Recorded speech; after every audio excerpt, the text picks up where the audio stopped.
안녕하세요. 부동산학 원론 랜디스에서 담당하고 있는 박병카사입니다. 이번 부동산학 원론 시험 모두 고생 많으셨습니다. 부동산학 원론뿐만이 아니라 모든 5과목 시험 공부하시고 준비하시고 긴장감 속에서 무사히 마치시느라 너무 고생 많으셨습니다. 자, 이번 시험에 제가 전체적인 평을 수험생분들한테 들어보니까 회계가 역시나 어려웠고요. 근데 반면에 경제, 민법, 강관법, 강제평가, 관계법규 이 3가지는 조금 무난했다고들 하시더라고요. 근데 특히 회계는 재무회계는 조금 그래도 그나마 괜찮은데 원가회계가 거의 뭐 엄청나게 어려웠다고 하더라고요. 그래서 저도 뭐 다 까먹었지만 회계를 다시 보고 싶지도 않고 그렇습니다. 하지만 뭐 여러분 부동산학 원론도 조금 좀 난해했다고 하시더라고요. 그래서 그 부동산학 원론에 대해서 조금 좀 총평하고자 이렇게 한번 강의를 좀 찍게 되었습니다. 부동산학 원론이 이번에 어떻게 나왔냐면 제가 문제를 한번 쭉 풀어봤는데요. 일단은 공인중개사 시험에 나올 내용들이 너무 많이 나왔어요. 네, 2-3문제만 나와도 엄청나게 많이 나온 거거든요. 왜 그게 그런 문제를 왜 내는지 모르겠어요. 과연 감정평가사 시험에 필요한지, 중개사가 계약할 때 필요한 내용들이 왜 감정평가사가 알아야 하는지. 그렇죠. 네, 감정평가사가 중개 업무를 뭐 대행하는 감정평가사도 있어요. 중개사 자격증을 가지신 분들이. 근데 저희는 감정평가사를 공부하는 입장이잖아요. 이거를 왜 시험에 내는지 모르겠어요. 네, 그래서 그게 참 좀 웃겼고요. 그리고 조금 좀 치사했다? 문제들이 치사했다라고 보면 될 것 같아요. 그래서 제가 볼 때는 좀 센스가 있으셨던 분들은 금방금방 치고 넘어가셨을 것 같아요. 그리고 이번 시험도 마찬가지로 제가 누누이 수업 시간에도 말씀을 드렸지만 아는 문제만 다 맞추셨어도 70점대는 무조건 나왔습니다. 70점대 무조건 나오셨을 거고 나머지 모르는 문제 찍으셨어도 80점까지도 기대해 보실만 합니다. 네, 이제 부동산학 원론이 조금씩 어려워지는 추세이고 감정평가론에서 많이 배점이 나오는 수밖에 없어요. 그래서 보시면 올해도 똑같아요. 올해도 이렇게 나왔습니다. 감정평가론에서 7문제 나왔어요. 감정평가론에서. 이 감정평가론 문제가 어떤 게 나왔냐면요. 다 감정평가에 관한 규칙, 감칙에서 나왔고요. 감정평가 실무기준에서 나왔습니다. 실무기준에서. 그래서 제가 특강 시간에 감칙과 실무기준에 대해서 중요한 부분 읽고 가시라고 분명히 말씀드렸고 체크까지 표시를 해놨습니다. 그래서 그걸 읽으신 분들은 감칙과 감정평가 실무기준에서 그래도 무난하게 좀 대처를 하지 않으셨을까 기대를 해봅니다. 자, 그리고 올해 시험에서 감정평가론 다음으로 또 많이 나온 게 정책론입니다. 부동산 정책론이 많이 나오는데 저희 전 정부부터 시작해서 부동산 정책이 정말 시도 때도 없이 바뀌고 있어요. 전 정부에서는 부동산 시장을 조금은 압박하는, 좀 규제하는 정책을 했다면 이번 정부에서는 부동산 정책을 조금 완화시켜주고 풀어주는, 시장에 좀 맡기는 그런 흐름으로 하고 있는데 정책이 이렇게 뒤바뀌다 보니까 정책론이 많이 나올 수밖에 없고요. 그래서 정책론이 많이 나온 편이고 나머지 총론, 경제, 시장, 투자, 금융, 개발관리론은 비슷비슷하게 출제가 되었습니다. 역시나 가장 중요한 것은 이번 시험에서도 증빙이 됐습니다. 제가 수업 시간에서도 말씀을 드렸지만 감정평가론에 힘을 내라, 힘을 가져라, 힘을 줘서 공부를 해라 말씀을 드렸었고요. 올해 시험이 감정평가론이 그렇게 어렵진 않았어요. 감칙, 감정평가, 실무기준 제가 수업한 대로 따라오신 분들 분명히 그래도 어려움 없이 풀으셨을 거라고 믿습니다. 그리고 가장 중요한 게 감정평가론에서 원래 계산 문제가 많이 나왔는데 이번에 계산 문제가 한 문제밖에 안 나온 것 같습니다. 네, 이게 참 좀 신기해요. 그래서 아마 내년 시험에는 계산 문제가 조금 더 등장하지 않을까 싶어서 좀 예상을 해봅니다. 그리고 정책론은 올해 좀 부동산 정책에 따라서 내년 시험을 좀 예측을 해볼 수 있을 것 같아요. 결국에는 여러분 이번 시험도 마찬가지입니다. 감정평가론을 제대로 가져간 사람들 일단 감정평가론에서 7문제 맞아요. 그렇죠. 그리고 총론, 경제, 시장, 투자, 금융, 개발관리에서 각 2문제씩만 맞췄다고 볼게요. 그러면 2문제씩 총 저희가 8단원이 시험에 출제가 되니까 2문제씩 7단원에서 나온 걸 맞췄다라고 한다면 14문제를 맞추는 거예요. 그 다음에 감정평가론 7문제에서 뭐 7문제 다 맞추는 거는 너무 좀 사람답지 못하다라고 한다면 6문제 하나 정도 틀려서 6문제 맞춘다고 볼게요. 6문제. 이 6문제만 맞춰도 몇 문제 맞추는 거예요? 20문제 맞추는 거예요. 20문제 맞춰도 몇 점이에요? 50점이에요. 근데 50점은 그냥 가져가는 문제였습니다. 50점은. 그리고 제가 적게 잡아서 2문제지 나머지 경제론이나 뭐 시장론, 투자론 부분에서 그렇게 어려운 문제들이 없었어요. 네, 굉장히 간단한 문제들이 많았고 딱 눈에 보이는 답안들이 많았어요. 근데 또 반면에 총론에서 좀 난해한 문제들이 나왔단 말이죠. 네, 이건가 헷갈리게 하는 문제들.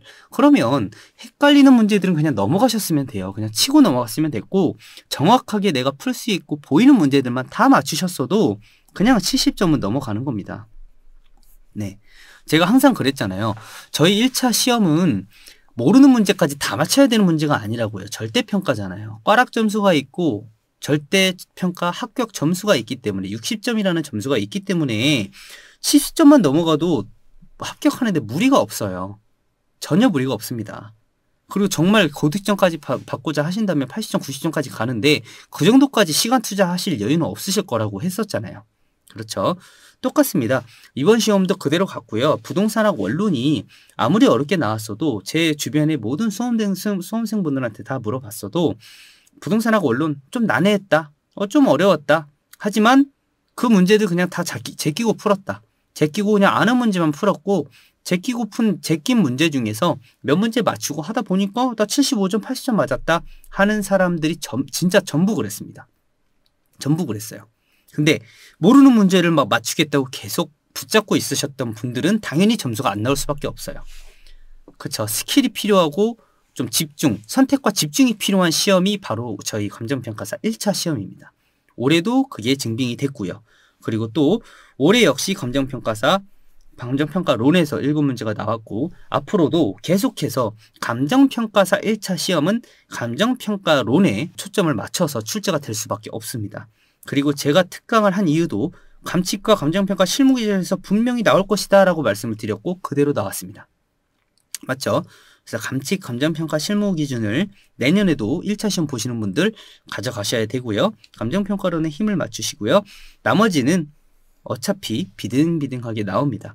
감정평가론은 다 맞출 생각을 하고 가셔야 돼요. 평가사 시험을 준비하시는 분들이니까요. 아시겠죠? 그래서 이번 시험이 전체적으로 제가 좀 총평을 드리자면 난이도 상, 중, 하가 있다면 저는 난이도는 한 중 정도로 봅니다. 상은 아니었어요. 상은 아니었어요. 그리고 문제의 퀄리티 상, 중, 하. 물론 정말 채점위원분들이 정말 존경하는 교수님들, 뭐 평가사님들이나 다른 분들이 많이 들어가시겠지만 이번 부동산학 원론 시험의 퀄리티는 저는 하라고 봅니다. 하라는 게 문제 자체가 막 더럽다 이게 아니라 중개사에서 나오는 중개사 법 문제들이 왜 나왔을까? 네, 이게 좀 의문이에요. 왜 중개사법에서 나오는 중개사 문제들이 왜 나오지? 라는 의문이 드네요. 평가사 시험에서요. 이게 없었다면 참 이것 때문에 수험생들의 그 체감 난이도가 좀 급격하게 올라갔을 수도 있어요.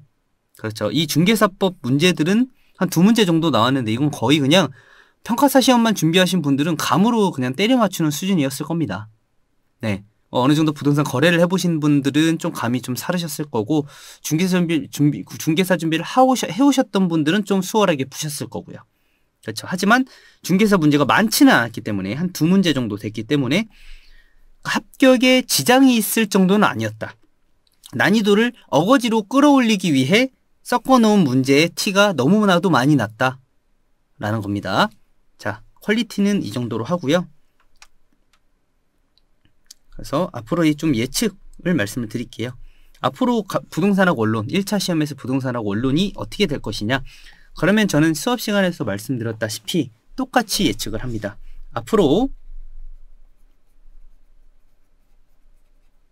감정평가론이 점점 더 어려워지고 세부적으로 나올 겁니다. 올해 문제만 나와도 말 문제들이 많이 나왔거든요. 앞으로는 계산 문제도 많이 나올 거고요. 말 문제도 많이 나올 거예요. 계산 문제도 물론 잘 푸셔야 되고요. 말 문제 같은 경우는요. 올해 나오는 추세를 보니까 정말 세밀하게 보셔야 될 부분들도 있는 것 같아요. 좀 약간 더 디테일해졌어요. 문제들이.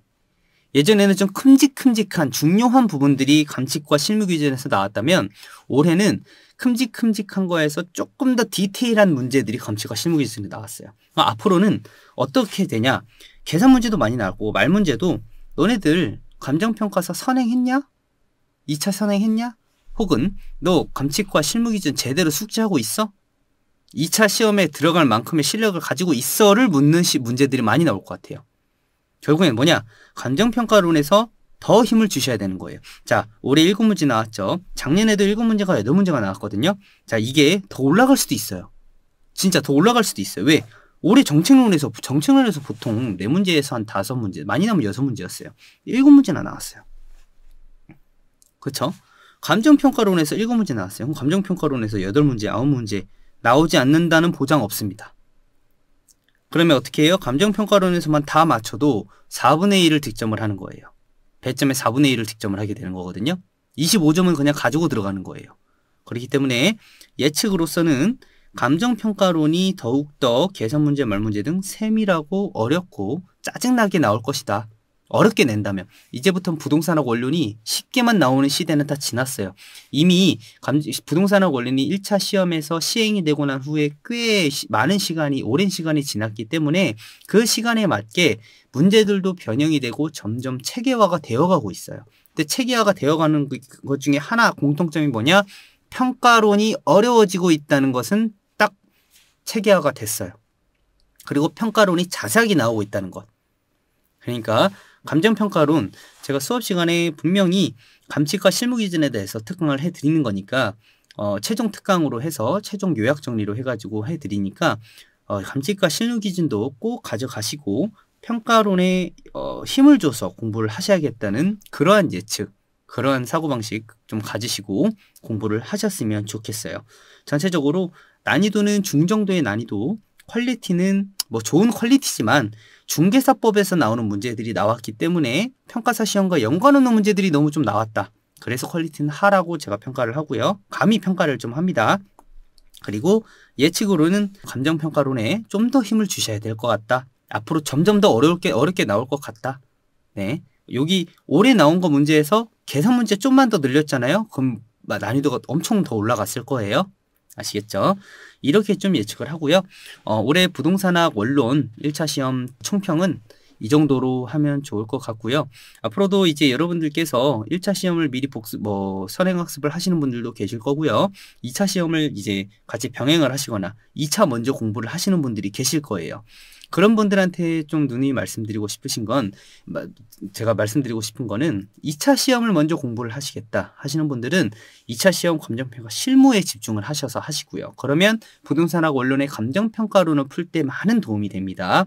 정말 공부량을 안 가져가도 기본 베이스로도 풀 수 있는 문제들이 꽤 많아요. 2차 공부만 해도요. 그리고 1차 시험과 2차 시험을 요번에 1차를 떨어져서 1차를 좀 병행을 하셔야 되는 분들, 2차 시험과 병행하셔야 되는 분들은, 그러한 수험생분들은 이제 부동산학 원론에서 감정평가론에 조금 더 힘을 줘서 공부를 하시겠다는 마인드로 접근을 하셨으면 좋겠고요.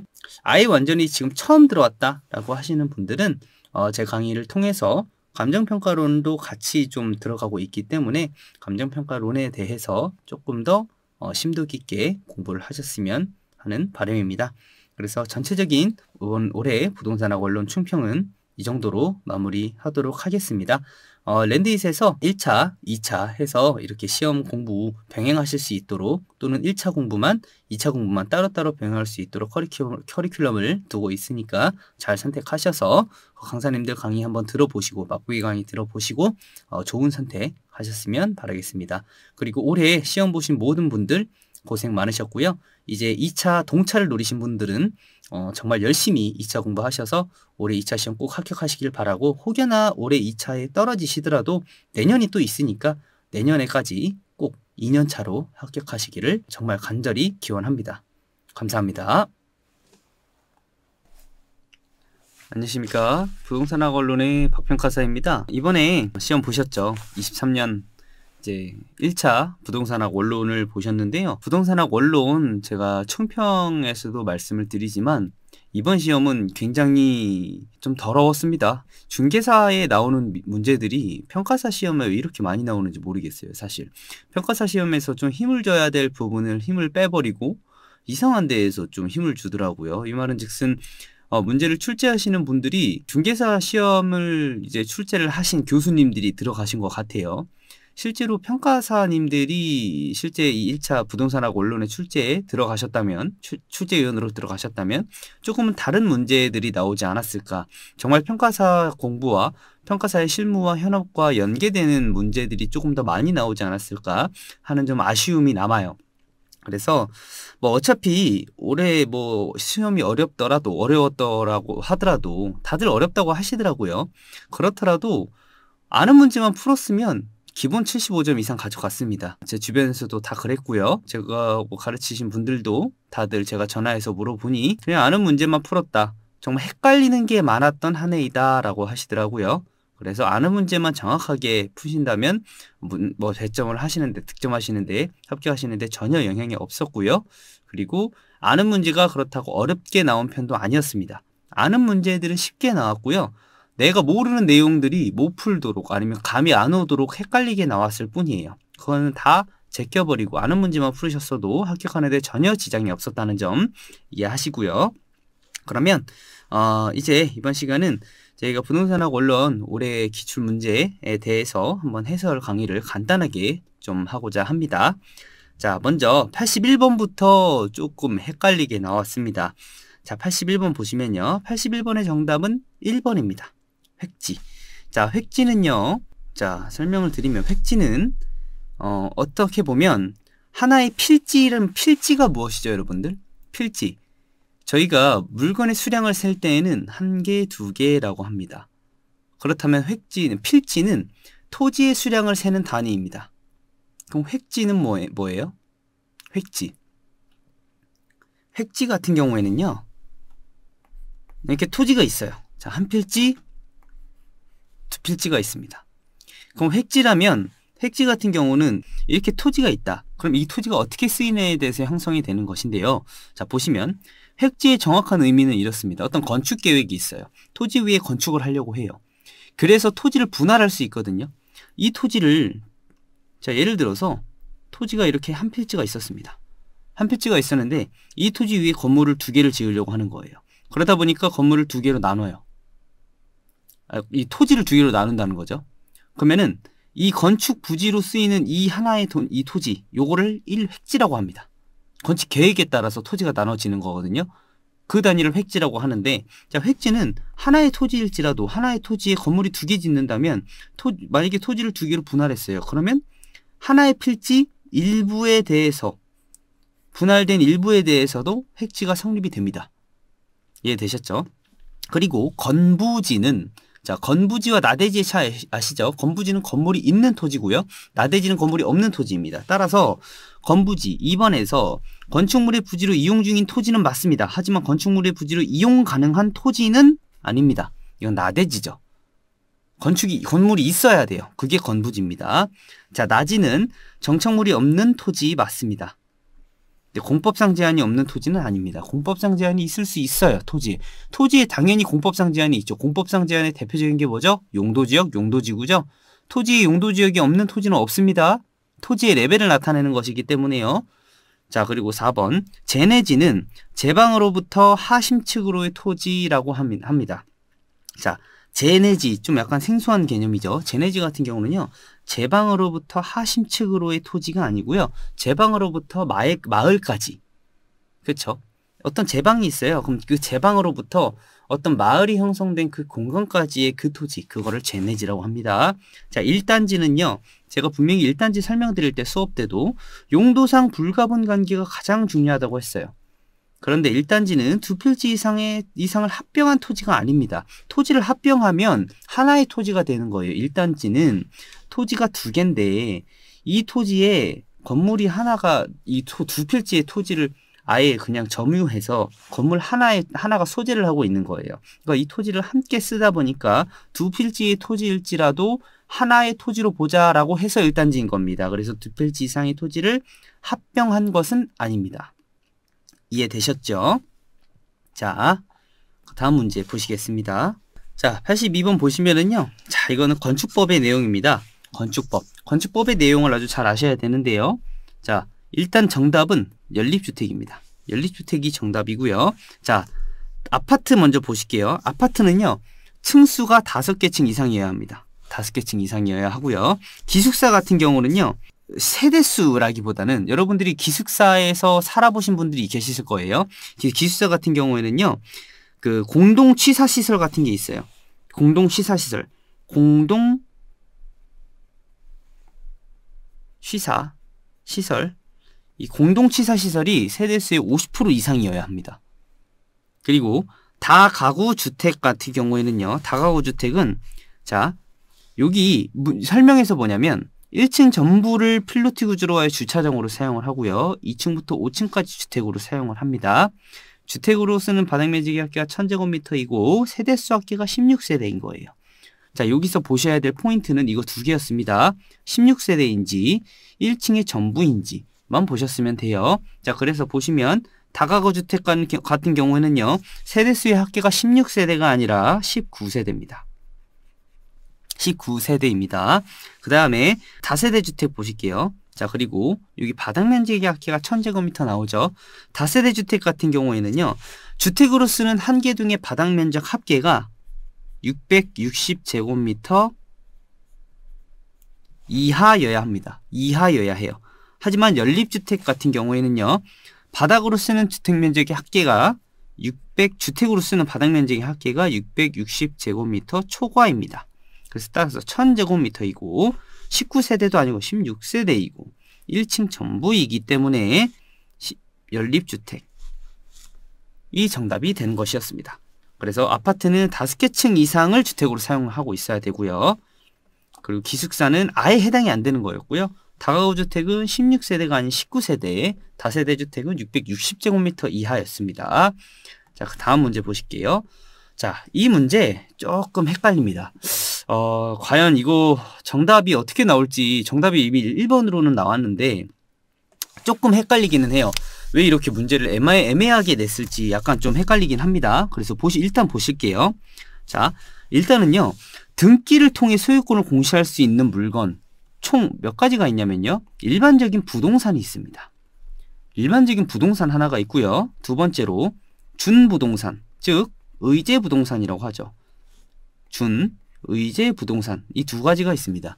부동산은 말 그대로 여러분들이 아시는 토지 건물을 이야기해요. 준부동산은요. 토지 건물이 아니에요. 뭔가 토지에 정착되어 있지 않아도 뭐 건설 기계나 자동차, 항공기, 뭐 동산 이런 물건일지라도 뭐 규모가 크거나 이렇게 해서 등록할 수 있는 물건을 준부동산이라고 해요. 부동산은 아니지만 부동산이 준하여 취급하는 물건이죠. 그 중에서 가장 대표적인 게 선박이 있습니다. 선박 중에서 선박도 용량이 있는 그 크기가 있어요. 총 톤수. 그 무게 총 톤수에 따라서 준부동산으로 취급되는 일반 그 선박이 있고요. 그냥 준부동산으로 취급되지 않는 선박이 있습니다. 그 중에서 총 톤수가 30톤인 기선은요, 준부동산이 됩니다. 20톤, 총 톤수 20톤 이상 기선은 준부동산이라고 하고 있어요. 그래서 이것도 되고요. 또 면허를 받아 김양식업을 경영할 수 있는 권리. 이건 뭐냐면 어업권입니다. 면허 또는 허가를 받아서 양식업이나 아니면은 뭐 이렇게 낚시할 수 있는 그런 어업 있잖아요. 그런 어업은 권리를 가지고 있기 때문에 어업권이고, 이 어업권은요. 등기를 할 수 있습니다. 등기를 할 수 있어요. 등기를 한다는 건 무슨 뜻이에요? 소유권을 주장한다는 거예요. 또 5천만 원을 주고 구입하여 심은 한 그루의 소나무입니다. 자, 소나무는 임목입니다. 임목은요, 두 가지 방법으로 소유권을 주장할 수 있어요. 첫 번째, 임목 등기가 있습니다. 그리고 여러분 민법에서도 배우셨다시피 명인 방법이 있습니다. 명인 방법으로도 소유권을 주장할 수 있어요. 그래서 보시면 항공기도 있고요. 뭐 여러 가지 등기를 할 수 있는 어떤 물건이 많은데 이거를 정확하게 딱 구분을 안 해놨어요. 정확한 구분을 안 해놨다 이겁니다. 그래서 답은 1번이라고 하지만 자, 이 문제 같은 경우는요. 여러분 파고들려고 하지 마세요. 이 문제는 내는 게 정말 좀 성의 없이 냈습니다. 성의 없이. 네, 5천만 원을 주고 구입하여 심은 한 그루의 소나무. 예를 들어 이게 잎목이라고 볼게요. 자, 잎목이라고 볼게요. 자, 5천만 원을 주고 구입했어요. 그쵸? 그럼 구입했으니까 나 잎목 등기 할게 라고 해버리면 소유권 주장할 수 있어요. 그쵸? 총톤수 20톤 이상 30톤 기선이니까 선박 등록 등기 원부에다가 등기를 할 수 있어요. 소유권 주장할 수 있습니다. 그렇죠? 어업권도 마찬가지예요. 그러니까 등기 등록을 할 수 있고 등기를 통해서 소유권을 공시할 수 있는데 이거를 자, 예를 들어서 이 문제 취지가 등기냐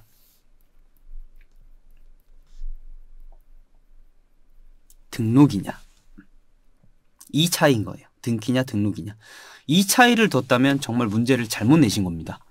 네, 왜냐하면 선박은 선박 등기 원부가 있어요. 그리고 잎목도 잎목 등기가 있습니다.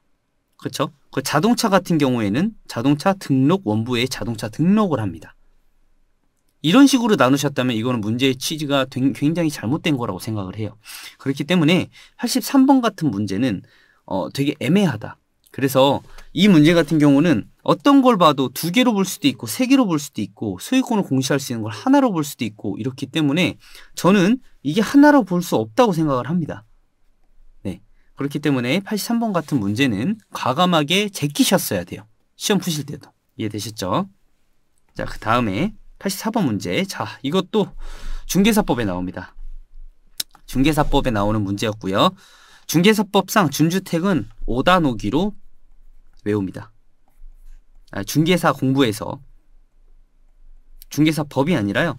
공인중개사에서 나오는 내용이었어요.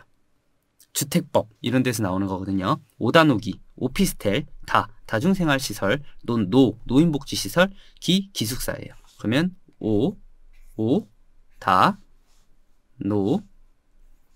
기 4개 있으니까 3번이 정답이었습니다.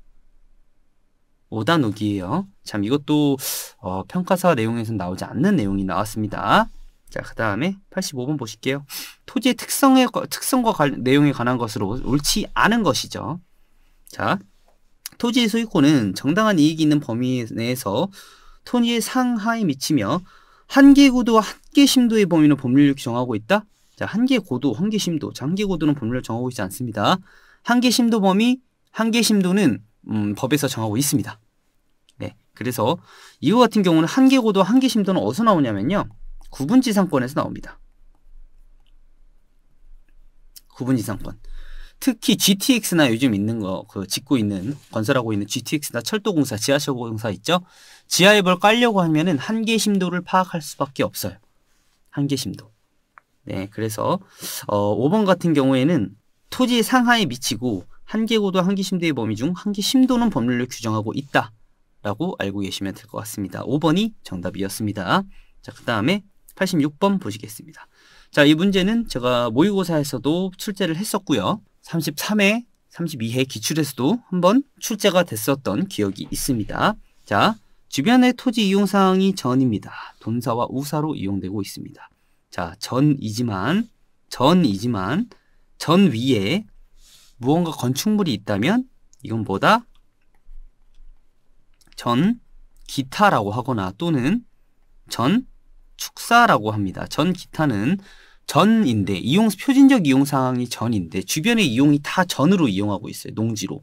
근데 그 위에 무슨 건물이 있어요. 그럼 그 토지는 전기타가 되는 거고요. 이거 같은 경우는 돈사, 우사, 축사가 있기 때문에 전축사가 되는 것이고요. 자, 4m에서 8m는 세로 가라고 말씀을 드렸었고요. 8에서 12m는 소로라고 했습니다. 그 다음에 12에서 25m는 중로, 그 다음에 25m 이상은 대로라고 했었습니다. 자, 그럼 이거는 폭이 10m죠. 폭이 10m라면 일단 소로입니다. 소로인데, 자, 폭이 2m, 즉 폭 4m 미만이잖아요. 그럼 이걸 뭐라 그랬었냐면 세로불이라고 했었습니다. 세로불. 그래서 폭 2m는 세로불이에요. 즉 이거는 어떤 토지냐면 이렇게 되어 있는 거죠. 여기에 10m 짜리 도로가 있고요. 이쪽에 2m 짜리 도로에 접하고 있는 거예요. 자, 그럼 이건 원래 각지로 봐야 돼요. 두 개의 도로에 접한 토지는 각지입니다. 그런데 자, 각지 중에서 세로불은 세로불 2m 짜리는 세로불입니다. 세로불은 각지로 보지 않습니다. 게다가 자동차 통행이 불가능한 폭 2m라면 정말 쓸모가 없는 도로인 거예요. 그냥 사람들만 지나다닐 수 있는, 간신히 지나다니는 도로라는 거죠. 각지로 보지 않습니다. 그래서 이것은 서로 한 면이 됩니다. 이해되셨죠? 자, 이렇게 해서 86번 마무리됐고요. 자, 87번 같은 경우에는 경제론에서 출제가 됐고요. 그냥 전형적인 문제입니다. 아파트 가격이 P가 5% 하락했죠. 그 다음에 아파트의 수요량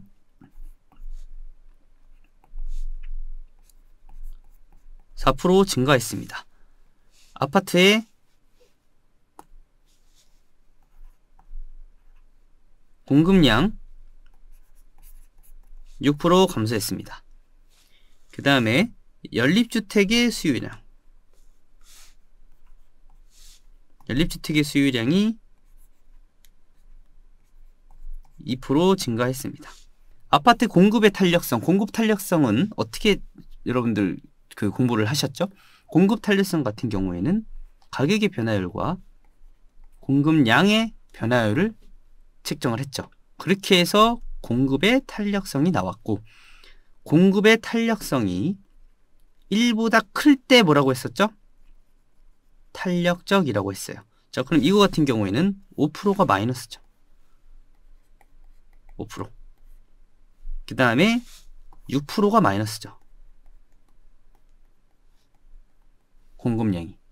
그럼 이건 몇입니까? 1.2니까 1보다 크죠. 따라서 탄력적이었습니다.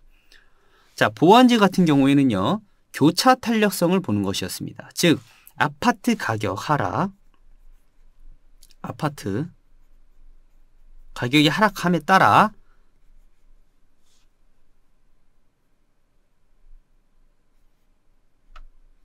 연립주택의 수요량, 공급량이 어떻게 변하느냐에 따른 거고요. 이것에 따르면 아파트 가격이 5% 하락했죠. 그렇죠? 그 다음에 연립주택의 수요량이 2% 증가했습니다. 2%가 증가했습니다. 즉, 이렇게 아파트와 보완관계, 좀 대체관계에 있는 다른 자산의 공급량, 수요량이 어떻게 변하느냐에 따라서 문제가 생긴다고 했었어요. 그렇게 해서 보완제와 대체제를 고르는 것인데, 원칙적으로 보완제는 자, 이렇게 했을 때 수요의 교차 탄력성이 나온단 말이에요.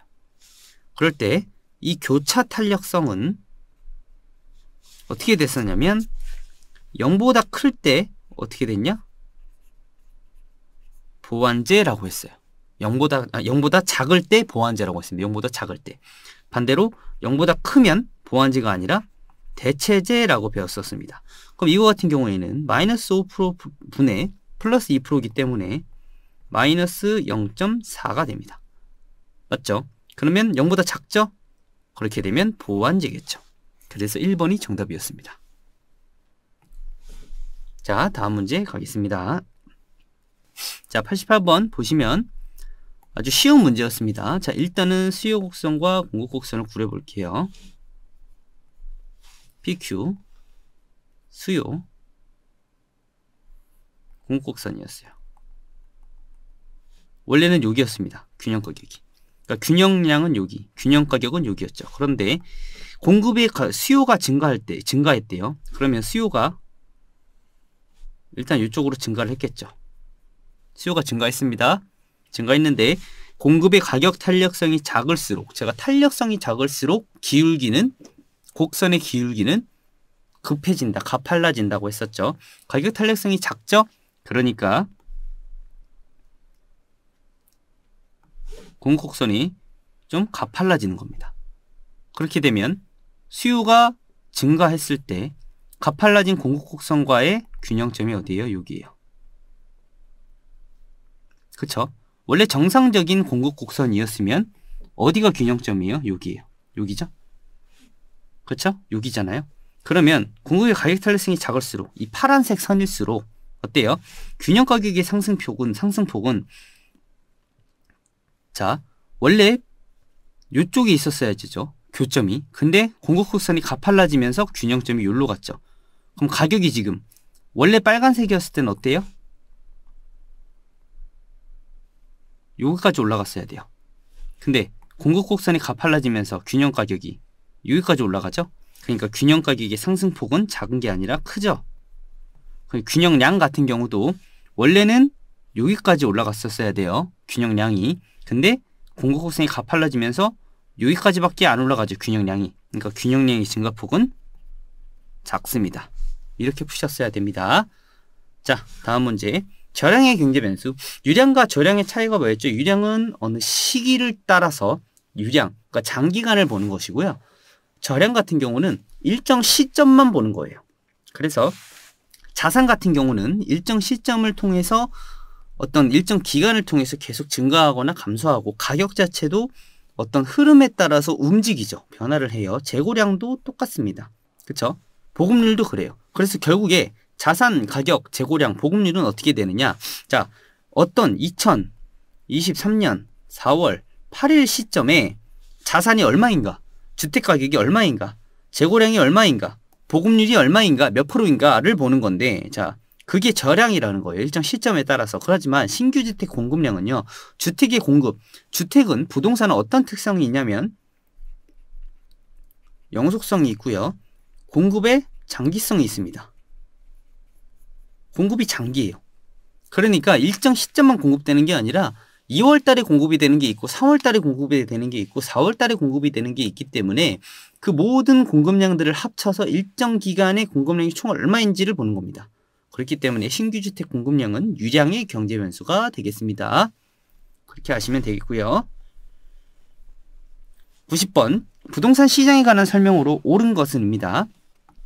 자, 답은 2번이고요. 완전 경쟁 시장이나 강성 효율적 시장에서는 할당 효율적인 시장만 존재를 합니다. 그리고 할당 효율적 시장은 완전 경쟁 시장을 의미하고요. 불안경 경쟁 시장도 할당 효율적 시장이 될 수 있습니다. 그리고 약성 효율적 시장은요. 과거의 역사적 정보를 반영을 하고 있었던 거예요. 그렇기 때문에 초과이윤 정상 이상의 수익을 획득하려면 과거가 아니라 현재의 역사적 정보, 현재의 정보 또는 미래의 정보를 통해 수익을 획득할 수 있습니다. 완전 경쟁 시장은요. 초과이윤이 발생할 수 없습니다. 초과이윤이 0인 곳이 완전 경쟁 시장입니다. 준강성 효율적 시장은요. 공표된 정보 반영되어 있습니다. 하지만 공표되지 않은 정보도 시장 가치에 반영은 안 됩니다. 공표되지 않은 정보까지 있는 것은 강성 효율적 시장입니다. 자, 91번 보시겠습니다. 자, 91번은 똑같이 탄력성 문제인데요. 5번이 정답입니다. 자, 보시면 제품의 가격이 가계소득에서 차지하는 비중이 작아요. 만약에. 그러면 가격이 올라가든 내려가든 소득에서 차지하는 비중이 작다면 별로 중요성이 없겠죠. 탄력성은 무엇이냐면 어떤 충격을 받았어요. 충격을 받았을 때 예를 들어서 공이 이렇게 떨어져요. 바닥에. 그래서 충격을 딱 받고 공이 다시 튀어나왔어요. 탱탱볼이. 충격이 크다면 탱탱볼이 다시 튀어오르는 게 더 크겠죠. 하지만 충격이 작다면 탱탱볼이 튀어오르는 게 좀 더 작겠죠. 그 범위가. 자, 가격이 차지하는 비중이 작다라는 것은 뭐예요? 탄력이, 즉 그만큼 충격이 없다는 거예요. 가격이 아무리 올라도 소득에서 별로 비중을 차지하지 않으니 충격이 없다는 거죠. 충격이 없으니까 탱탱볼이 충격을 받았어요. 그러면 덜 튀어오르겠죠. 왜? 중요성이 없으니까. 별로 충격이 없으니까. 그럼 이건 뭐예요? 덜 탄력적이라는 거죠. 더 탄력적이 아니라는 겁니다. 아시겠죠? 차지하는 비중이 클수록 더 탄력적입니다. 클수록 탄력적이에요. 이렇게 하시면 될 것 같습니다. 자, 그 다음에 92번 문제입니다. 자, 92번은 레일리의 소매인력 법칙이고요. 레일리의 소매인력 법칙에서 구할 것은 여러분들이 유인력을 구하셨어야 됩니다. 유인력은 어떻게 구하셨으면 크기 거리의 제곱이었습니다. 그래서 이걸 그려보시면 이래요. A도시와 B도시 사이에 C도시가 있습니다. 그럼 결국엔 A, C, B도시가 있습니다. A도시로부터 5km, B도시로부터 10km입니다. 그 다음에 작년에 비해 금년에 C도시로부터 B도시의 구매활동이 유인되는 인구수의 증가, 즉 여기에서 어떤 걸 구하시는 거냐면 여기를 구하시는 겁니다. 여기를 구하시는 거. C도시에서 B도시로 유인되는 인구수의 증가입니다. 증가분을 구하셔야 돼요. 그렇기 때문에 작년 인구수와 금년 인구수가 주어진 것입니다. 그래서 작년 인구수를 보시면, 자, 작년, 금년입니다. A도시는 작년 5만, C도시는 작년 2만, B도시는 작년 20만입니다. 그렇죠? 그 다음에 A도시는 금년 5만, C도시는 금년 3만, 그 다음에 B도시는 금년 30만입니다. 자, 그래서 소매인력 법칙의 유인력을 이제 구하셔야 되죠. 유인력을 구하셔야 돼요. 유인력을 구하기 위해서 작년에 C도시로의 유인력이 어떻게 되냐면 이렇게 됩니다. 크기가 몇이에요? 지금 5만이죠. 자, A도시에서, 그러니까 A도시, C도시에서 A도시로의 유인력을 구하고자 한다면 5만 크기에서 거리 5km입니다. 그럼 이게 몇이 나오냐면 2000이 나오고요. 그 다음에 금년에는요, 크기 5만 똑같이 5의 제곱 2000입니다. 그렇죠. 이게 A도시예요. 작년, 금년입니다. 그 다음에 B도시를 구한다면 작년은 20만에서 10의 제곱이죠. 맞죠? 그래서 2000입니다. 그 다음에 금년에는요, 30만 나누기 10의 제곱이기 때문에 3000입니다. 그렇죠? 자, 그러면 C도시에서 B도시로 유입되는 것이라면 유인력의 비율을 구하고자 한다면 이렇게 하셔야 됩니다. 작년에는요, A도시 2000, B도시 2000이었기 때문에 어떻게 되냐면 이렇게 됩니다. 2000 더하기 2000에서 어떻게 해요? 2000 더하기 2000 분모로 가고요. 그 다음에 B도시로 유입되는 2000, 이게 작년의 유인력 비율이에요.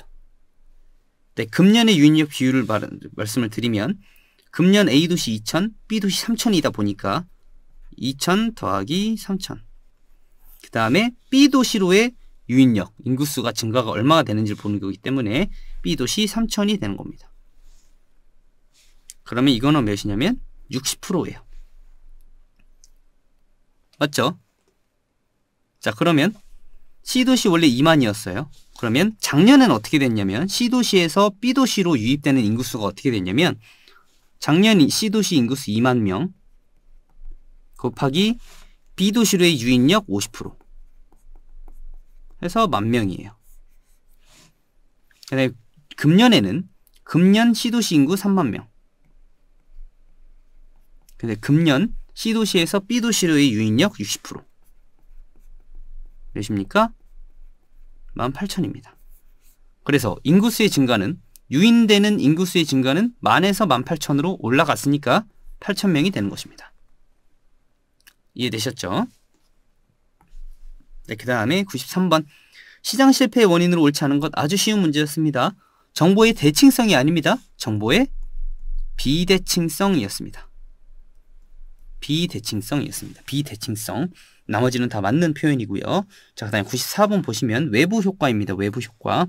자, 외부 효과 보시면은요, 외부 효과는 어떤 외부적인 충격에 의해서 어떤 가격이 변화하든 어떤 변화가 일어나는 것이에요. 자, 거래 당사자가 시장 메커니즘을 통하여 상대방에게 미치는 유리하거나 불리한 효과. 시장 메커니즘이 아니고요. 어떤 외부적인 충격이 있어야 돼요. 외부 효과는. 자, 예를 들어서 외부 효과의 가장 대표적인 게 이거예요. 시장 메커니즘이라고 보기가 좀 애매한 게 어떤 지역이 있어요. 그 지역에 쓰레기 매립장이 들어와요. 자, 쓰레기 매립장이 시장 메커니즘인가요? 아닙니다. 쓰레기 매립장이 들어와요. 그럼 그 지역의 가격, 부동산 가격은 어떻게 될까요? 조금 떨어질 수 있겠죠. 누가 쓰레기 매립장에서 살고 싶거나 이동을 하고 싶겠어요. 그렇죠? 그런 걸 외부 효과라고 이해를 하셔야 되고요. 부의 외부 효과와 정의 외부 효과가 있는데요. 자, 정리를 하자면 이렇습니다. 정의 외부 효과는요, 외부 경제라고 합니다. 그래서 이것은 사적 비용이 사회적 비용보다 크고 사적 편익이 사회적 편익보다 작을 때, 즉 사회적으로 비용이 덜 들어가고 사회적으로 이익이 더 클 때 정의 외부 효과라고 합니다. 부의 외부 효과는 반대예요. 부의 외부 효과 같은 경우에는 뭐라고 하냐면 외부 불경제라고 하고요. 사적 비용이 사회적 비용보다 작을 때, 그리고 사적 편익이 사회적 편익보다 클 때, 즉 개인이 쓰는 비용이 덜 들어가고 개인이 얻는 이익이 더 많을 때가 부의 외부 효과인 상태예요. 그래서 정의 외부 효과를 해결하기 위해서는 어떻게 하냐면 정부에서 보조금을 지급하거나 조세 정책을 냅니다. 그 다음에 부의 외부 효과를 해결하기 위해서는 정부에서 부담금을 부과하거나 조세를 중과합니다. 정부에서 조세를 더 많이 걷어요. 그렇습니다. 자, 그래서 부의 외부 효과는 의도되지 않은 손해를 주면서 그 대가를 지불하지 않는 외부 경제가 아니라 외부 불경제죠. 자, 정의 외부 효과는 사회적 편익이 더 커야 돼요. 그래서 3번이 맞는 표현이고요. 부의 외부 효과를 해결하기 위해서는 보조금 지급이나 조세 경감은 정의 외부 효과고요. 부의 외부 효과 해결을 위해서는 부담금 부과나 조세 중과의 정책이 있습니다. 그 다음에 부의 외부 효과는 사회적 최적 생산량보다 시장 생산량이 적은 과소 생산을 초래하는 게 아니라 시장 생산량이 더 많아야 돼요. 사회적인 것보다 개인이 추구하는 생산량이 더 많아야 부의 외부 효과인 거예요. 과대 생산을 초래하는 것이죠. 이해되셨죠? 94번 이렇게 됐고요. 자, 95번입니다. 자, 순영업소득은요. 자, NOI, Net Operating Income이라고 하고요. 자, 원래는 가능총소득에서 공실 손실 상당액과 대손충당금을 뺀 게 무엇이냐면 EGI, 즉 유효총소득입니다.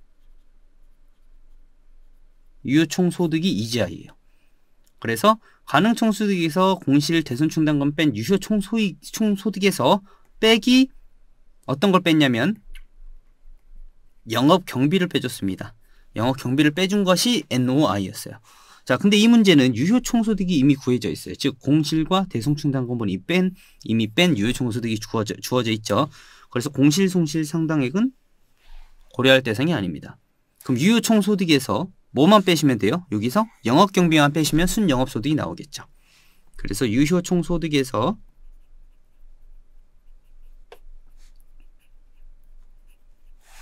영업경비만 빼시면 바로 순영업소득이 나왔습니다. 그래서 보시면 여기서 빼실 거 영업경비, 그 순영업경비에는 어떤 게 포함되냐면요. 첫 번째 수도광열비, 수도세, 전기료, 수선유지비 들어가고요. 그 다음에 직원 인건비 들어갑니다. 그리고 용역비 들어가고요. 재산세 들어갑니다. 재산세 같은 경우에는 부동산을 소유하면서 내는 그 세금이에요. 그렇기 때문에 영업경비에 포함이 됩니다. 그래서 3억 6천에서 3,600, 1,800, 8,000, 3,000, 1,800을 빼시면 1억 7,800만 원이 나옵니다. 이해되셨죠? 자, 96번부터는 조금 쉬었다가 다시 하겠습니다.